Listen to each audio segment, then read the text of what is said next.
चला तर मंडळी, गणपती भंडारा स्पेशल राजस्थानी दालबट्टी, ती पण भाजलेली, घरी अगदी सोप्या पद्धतीने. रव्यासारख्या जाडसर गव्हाच्या पिठामध्ये चवीनुसार ओवा, मीठ, हळद, चिमूटभर सोडा, तेलाचं किंवा तुपाचं मोहन घालून घट्ट पण मऊ कणिक मळून 10 ते 15 मिनिट भिजत ठेवा, म्हणजे ती छान फुलते.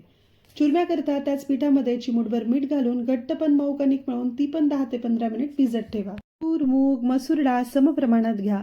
वरणाकरता ती डाळ शिजत ठेवा. वरणाकरता एक हिरवं वाटण बनवूयात, म्हणजे वरणाला सुगंध आणि चव अगदी भंडारातल्यासारखे येईल.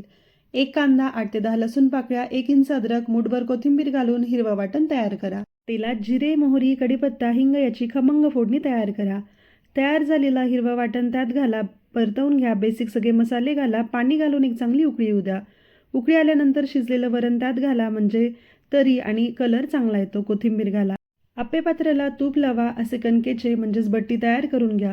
तूप लावून दोन्ही साईडने लालसर सोरी रंगाची होईपर्यंत मंद आचेवर भाजून घ्या.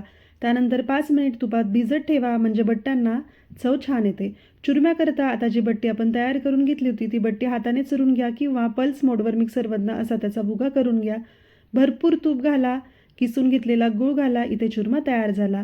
तर आहे की नाही मस्त अशी रेसिपी, तुम्ही पण एक करा, शेअर करा आणि पेजला नक्की